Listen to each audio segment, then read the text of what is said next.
Guys, welcome to my vlog. ನಾನಿವತ್ತು tomato chitranna ಮಾಡೋಣ ಅಂದ್ಬಿಟ್ಟು ಅನ್ನ ರೆಡಿ ಮಾಡ್ಕೊಂಡಿದ್ದೀನಿ. ಸೊ ಅದಕ್ಕೆ ಒಂದು ಸ್ವಲ್ಪ ಈರುಳ್ಳಿ, ಕೊರ್ಬೇವಿನ ಸೊಪ್ಪು, ಕಾಯಿ, ಟೊಮೆಟೊ, ಕೊತ್ತಂಬರಿ, ಮೆಣಸಿನ್ಕಾಯಿ, ಒಂದು ಸ್ವಲ್ಪ ಬೆಳ್ಳುಳ್ಳಿ ಆಯಿತಾ. ಎಣ್ಣೆಗೆ ಒಂಚೂರು ಕೆಂಪಗಾಗಬೇಕು. ನಾನು ಕಡಲೆಬೀಜ ಹಾಕ್ಕೊಂಡು ರೆಡ್ಡಿಶ್ ಆಗೋ ತನಕ ಕ್ಲೀನಾಗಿ ಫ್ರೈ ಮಾಡ್ಕೊಂಡಿದ್ದೀನಿ. ಅದಕ್ಕೆ ಉದ್ದಿನಬೇಳೆ, ಕಡಲೆಬೇಳೆ, ಸಾಸಿವೆ ಅದೊಂಚೂರು ಕೆಂಪಗಾದ್ಮೇಲೆ ಈರುಳ್ಳಿ, ಮೆಣಸಿನ್ಕಾಯಿ, ಕರ್ಬೇವಿನ ಸೊಪ್ಪು ಚಿಟ್ಪಟ ಅಂತ ಒಂಚೂರು ಕೆಂಪಗಾದ್ಮೇಲೆ ಒಂದು ಸ್ವಲ್ಪ ಇದನ್ನು ಹಾಕ್ಕೊಳ್ಳಿ. ಏನು ಹೇಳಿ, ಬೆಳ್ಳುಳ್ಳಿ ಹಾಕ್ಕೊಳ್ಳಿ. ತುಂಬಾ ಚೆನ್ನಾಗಿರುತ್ತೆ. ಟೊಮೆಟೊ ಹಾಕ್ಕೊಂಡು ಅದಕ್ಕೊಂಚೂರು ಅರಿಶಿನ ಹಾಕ್ಕೊಳ್ಳಿ. ಸಾಫ್ಟ್ ಆದಮೇಲೆ ಕಾಯಿ ಮತ್ತು ಒಂದು ಸ್ವಲ್ಪ ಕೊತ್ತಂಬರಿ ಸೊಪ್ಪು ಕುದಿಸ್ಕೊಂಡ್ರೆ ಸೂಪರಾಗಿರುತ್ತೆ. ಅನ್ನದ ಜೊತೆ ಮಿಕ್ಸ್ ಮಾಡಿಕೊಂಡ್ರೆ ಇನ್ನೂ ಚೆನ್ನಾಗಿರುತ್ತೆ. ಟ್ರೈ ಮಾಡಿ ನೋಡಿ, ಕಮೆಂಟಲ್ಲಿ ಕಮೆಂಟ್ ಹಾಕಿ ಆಯಿತಾ. ಹಾಗೆ ಅಂತೂ ನೋಡಬೇಡಿ, ಸಬ್ಸ್ಕ್ರೈಬ್ ಆಗಿ ಸರಿನಾ. ನನ್ನ ಚಾನಲ್ನ ಹಂಗೆ ನೋಡಬೇಡಿ. ನಾನು ಸಂಜೆ ಪೂಜೆ ಮಾಡಿಬಿಟ್ಟು ನಮ್ಮ ಪಾಪು ಹಾಗೆ ದೇವ್ರ ಮನೇಲಿ ಕೂತಿದ್ಲು. ಅವಳ ಜೊತೆ ನಾನು ಸ್ವಲ್ಪ ಚೇಷ್ಟೆ ಮಾಡ್ಕೊಂಡು ಮಾತಾಡ್ಕೊಂಡಿದ್ದೆ.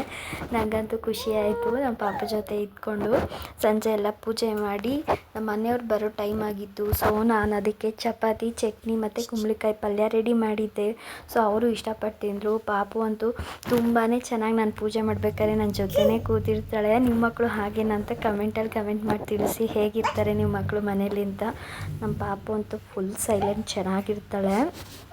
ನಿಮಗೆ ನಮ್ಮ ವ್ಲಾಗ್ ಇಷ್ಟ ಆದರೆ ಇನ್ಸ್ಟಾದಲ್ಲಿ ನೋಡಿ, ಮತ್ತು ಯೂಟ್ಯೂಬಲ್ಲಿ ನೋಡ್ಬೇಕಾದ್ರೆ ಪ್ಲೀಸ್ ಸಬ್ಸ್ಕ್ರೈಬ್ ಆಗಿಬಿಟ್ಟು ಲೈಕು ಮತ್ತು ಶೇರ್ ಮಾಡಿ. Thank you for watching. Bye guys. ಇನ್ನೊಂದು ಸತಿ ಸಿಗ್ತೀನಿ.